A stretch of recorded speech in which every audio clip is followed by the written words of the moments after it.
WCBI News at 10 starts now.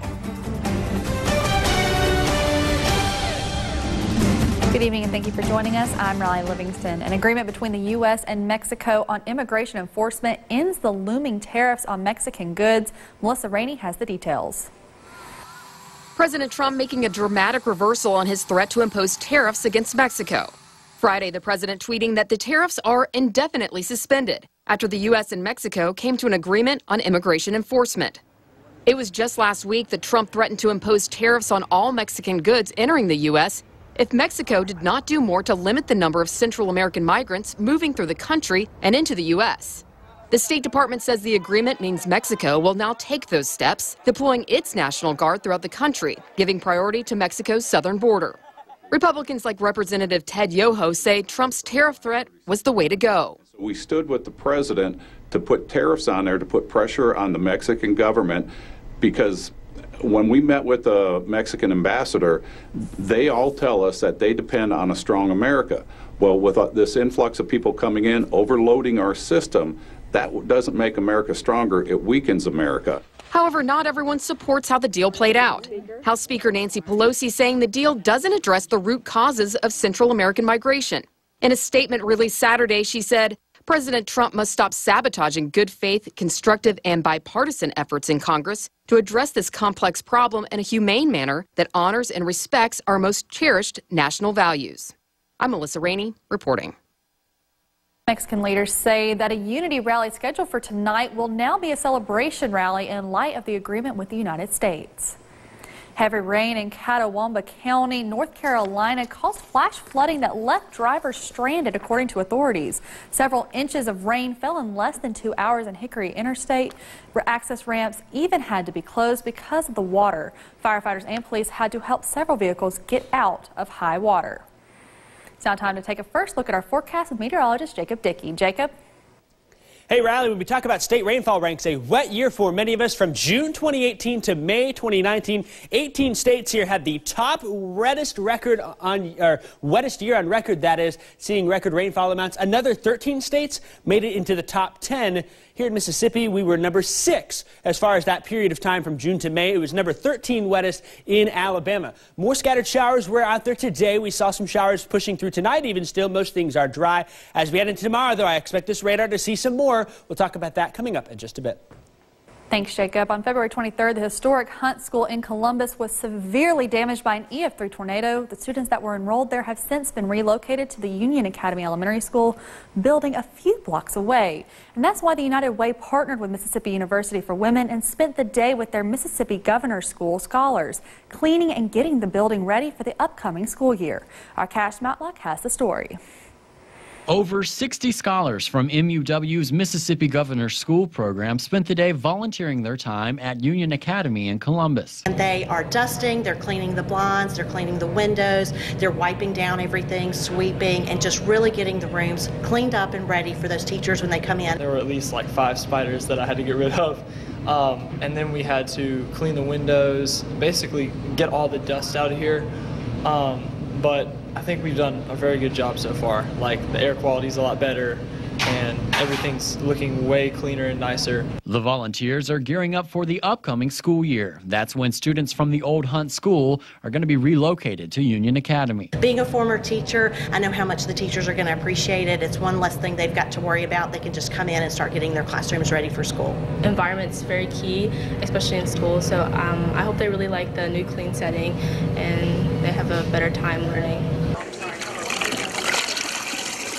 Coordinators for the cleanup say the event is a great opportunity for scholars from across the state to take part in community service. It's important for them to learn that there are things around their own communities that they can learn, that they can kind of give back. Sometimes just getting a little dirty and a little sweaty, it's okay to do that because you're giving back. You are helping the community in one way, whether it's tutoring students or cleaning up after a tornado or cleaning up a classroom like this. It just helps to know that any little thing they can do, any little amount of time that they can give can help, and it gives back to the community. And I think it's just a good way for students like us to go out and help people do something good. And the volunteers hope their actions will inspire others to follow suit. I hope they learn that you can work with anybody, and you can either become a leader or you can have a vital part in anything you do and make a difference and do something great.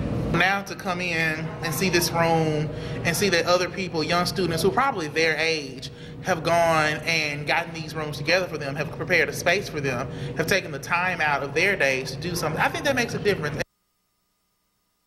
The Mississippi Governor's School is a 2-week summer program comprised of students from all across the Magnolia State. Today's event was a part of their Community Service Day. Fun, fellowship, and food was a theme today at the Prairie Community Center's annual Fun Day. The event kicked off with a parade followed by a day full of activities. The kids enjoyed bounce houses, water slides, and face painting, while the adults were treated to some gospel and R&B performances. The event also had a variety of food choices from fish and barbecue to cakes, pies, and funnel cakes. This is our Prairie Fun Day. We have it on an annual basis, and we're excited about it. What we do, we're giving it back to the community because we're our rural development club, and this is how we're giving back to the community. Organizers are looking forward to next year.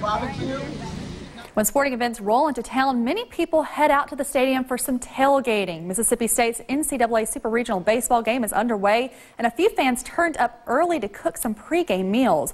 Our Stephanie Poole met up with some of the tailgaters today to bring us the story.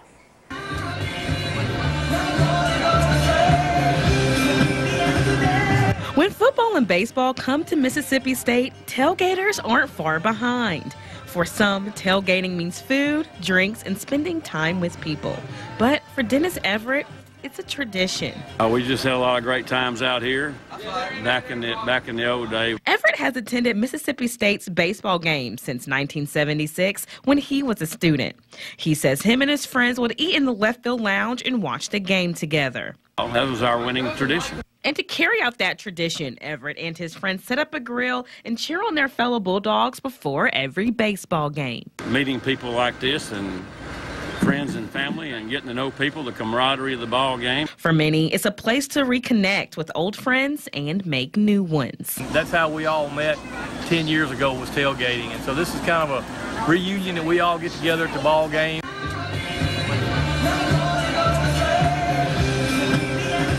We'll have more Mississippi State Super Regional coming up in sports. Elvis fans visited Tupelo this weekend to pay homage to the icon and visit the famous Tupelo hardware store where he got his first guitar. More on that next. Back, Elvis Festival is continuing into the weekend in downtown Tupelo to celebrate the life of Tupelo's favorite son.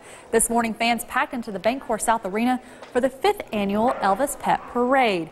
It was a unique event to celebrate Tupelo, celebrate Elvis, and get pets and people out together to raise money for the Tupelo Humane Society. Each contestant sported their owner's favorite Elvis theme. Really anything that celebrates Elvis. First of all, the pet has to be safe and under control. That's number one. Then creative, celebrating Tupelo or Elvis or really anything that's a theme. Outside the arena, fans got a chance to meet with 2 of the 6 DeCasa dancing ponies. The specially trained horses performed dances and shows across the area and were a special treat for those attending the Elvis Pet Parade. Pet Parade wasn't the only thing driving people to Tupelo. Elvis fans had a chance to relive one of the most iconic moments in music history, the buying of the first guitar. WCBI's Chad Groening has more.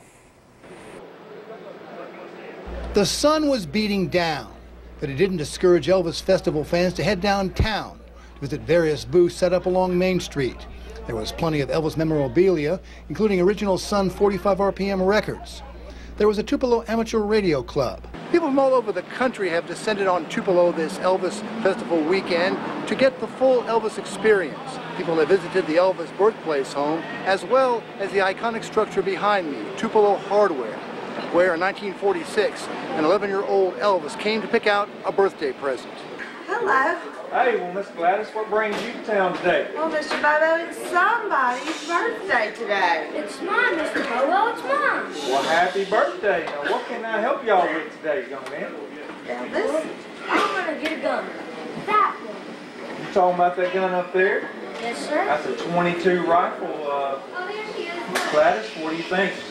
Gladys wasn't crazy about the idea, so as we all know, Mr. Bobo steered him in another direction. Why don't you take a look at this right here? You ever seen one of these? Yes, sir. That's a guitar, isn't it? Well, I tell you what, hold it for a second. All right. Let you turn there a little bit. The rest is history. George Booth III is vice president of Tupelo Hardware, who grew up with the Elvis legend. I tell people all the time, I think we're the most famous hardware store in the world just because we get people in to Tupelo Hardware from all over the world. That's true.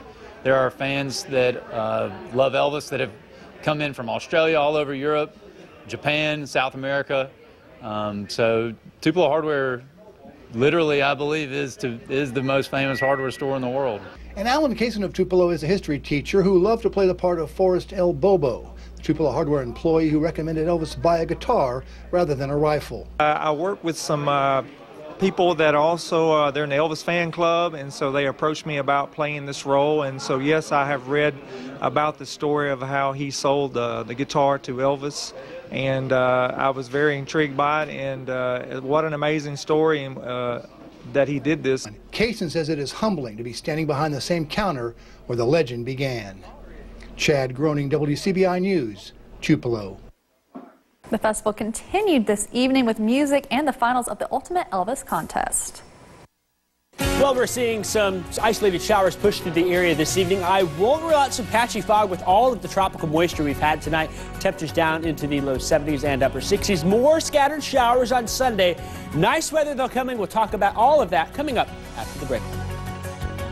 Your WCBI First Alert AccuWeather forecast with meteorologist Jacob Dickey. Well, a very summer-like night for us here. Those tropical downpours have mostly fizzled out. Still, though, the air mass left in place is one that reminiscent of summer. We see some of those tropical downpours passing on through some areas. Other folks were left dry today. We are all, though, down into the sticky 70s. It's 73 in Starkville, 72 in Louisville, 73 in Calhoun City, Amory at 72 here at the 10 o'clock hour. Notice the showers that we were watching earlier have fizzled out there. It looks like one just fizzled out before making it to Starkville. That's good with the baseball game going on there. Up towards Tupelo, looking dry. A few little sprinkles up near Iuka and along the river to the north in Tishomingo County. And a few little light showers here off Lake Grenada trying to push to the south towards Duck Hill into Montgomery County. Can't rule out a few sprinkles tonight. Overall, though, I think things are trending dry. We'll drop down to 69 in Starkville, 70 in Columbus and in West Point, 69 in Amory and in Vernon. Philadelphia down to 68 tonight under a mostly cloudy to partly cloudy sky. Sunday, then, the chance for those showers really ramps back up into the afternoon and evening hours. We get the heating of the day. That's when they come alive here, those tropical downpours. Perhaps a few less than we saw today, but still, I think the afternoon will have a couple of them out there. 85 in Tupelo and in Houston, 84 in Pontotoc. We'll also hit 85 in Aberdeen. I've got 86 on the board in Starkville, in West Point, and in Columbus, 87 in Macon and Louisville, 88 in Carthage, West Alabama. We'll see our own scattered showers and storms, too. 84 in Soligent, 85 in Vernon and Reform, 86 in Aliceville for our Sunday afternoon highs. Here's what Futurecast looks like Sunday morning. We've got clouds out there, but in the afternoon then, clouds fill in, some pop-up showers here and there. I think we'll see more than Futurecast is suggesting, but once the heating of the day goes away, the sun sets, most of those showers will fizzle out. We are pushing our low pressure off to the north and to the east then as we head into Monday, and that's going to set up a much nicer weather pattern here. I think still a few scattered storms on Monday during the day, but this front coming on in is a good front. The air coming in behind it is a dry air mass. That means low humidity, lots of sunshine, and cooler temperatures, highs upper 70s to perhaps mid-80s at times here for some of us. In Columbus here, seeing low 80s all the way through, about 5 degrees below the average through the week ahead here. The difference, though, is in the dew points. With a dry air mass, you will feel that cool weather, and that will likely last into the weekend before we get some of that tropical moisture back next weekend. So enjoy this forecast here. Just a chance for a few more tropical downpours on Sunday, perhaps into Monday. Drying things out by Monday night, though. Lows upper 50s and low 60s. Great for this time of year. Super Regional Baseball is underway. The Rebels are in for an uphill battle. Highlights and reaction next in sports. Sports coverage of the NCAA Baseball Super Regionals is brought to you in part by Monroe County Farm Bureau, Granite Guides, OCH Regional Medical Center, Advanced Medicine Compassionate Care, Visit Columbus, the city that has it all, and Bank First, a better way to bank. Mother Nature changing the plans of Super Regional Baseball in Starkville. What was supposed to be a 2 p.m. first pitch turned into a 7 p.m. beginning, and the Dogs after dark came alive 2 wins away from Omaha. Currently checking in on Mississippi State is the bottom of the 7th, 6-1. The Bulldogs still leading over Stanford. Dustin Skelton, big reason why Mississippi State on top in this one. 2 doubles, 2 RBIs gave the Bulldogs the lead. They haven't looked back. Another masterful performance on the mound for Ethan Small. No earned runs. The only run for the Cardinal coming off an unforced error with 8 Ks. If you're the praying type, have one for Jack Egan. A medical emergency happened in the dugout during the 7th inning stretch. Egan was taken to a local hospital. His family was in town. Nothing has been confirmed as to what was the issue, but Egan in the hospital currently. He's a relief pitcher for Mississippi State. Thoughts and prayers go out for him and his family. We'll have much more coming up on our website tonight on WCBI.com after the game is complete. There's only one team to win a series on the road at Baum-Walker Stadium, and that's the Ole Miss Rebels. The stakes are much higher with the weekend series.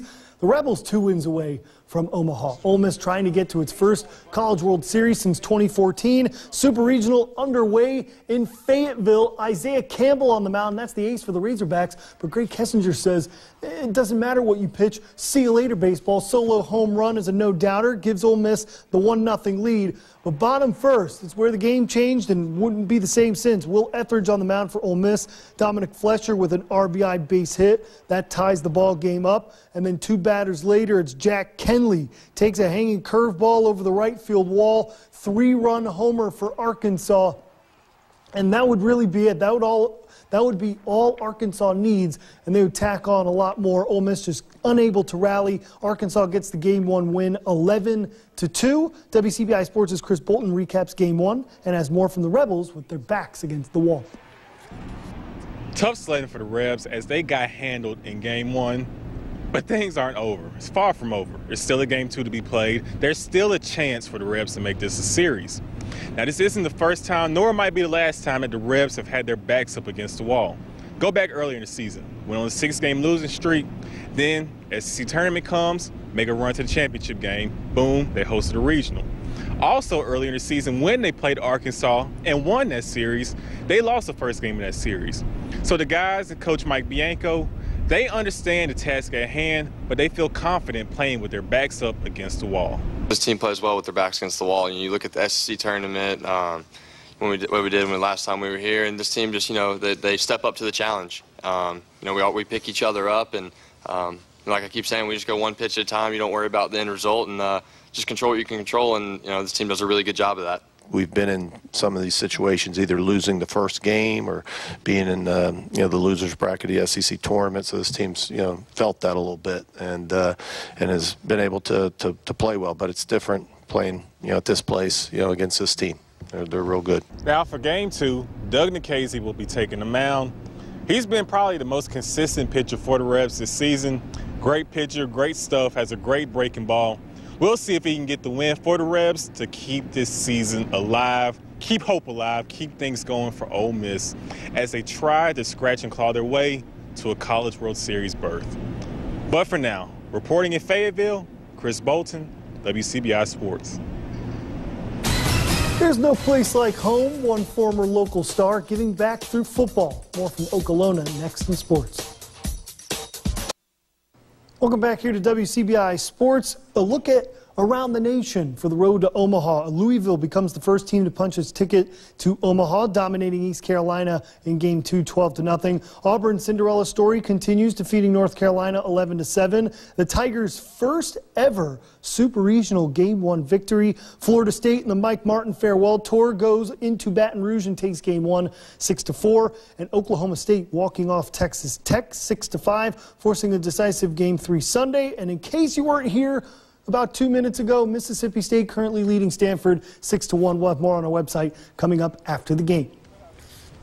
An active morning over on Okolona Chieftains football field. Former Ole Miss Rebel and Miami Dolphins defensive tackle Tim Bowens hosting his annual football camp earlier today. The free camp offers kids throughout the area the opportunity to learn basic football skills and drills.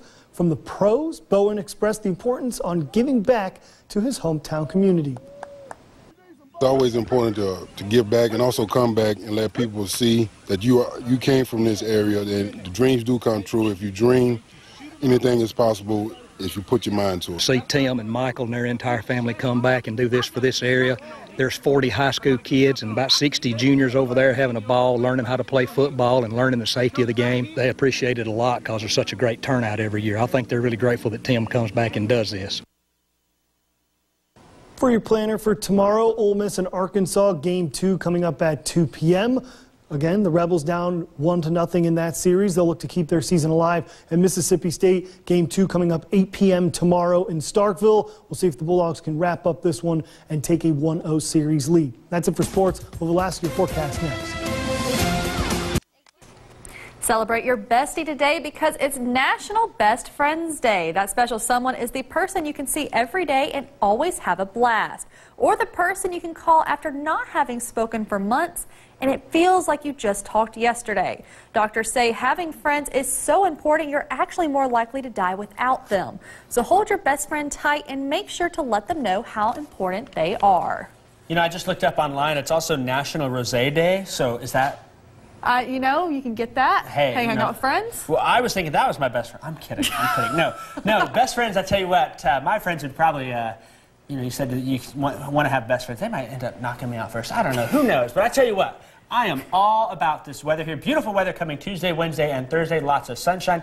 I'll spend some time with my best friends outside then. How's that for? That sounds great. That sounds great. And I know earlier you were talking about low humidity. Yeah, that's the big key there. Dry air. I love it. It's going to be great. Perfect. I'm happy. My hair will be happy. It's going to be a good time. Mine will change.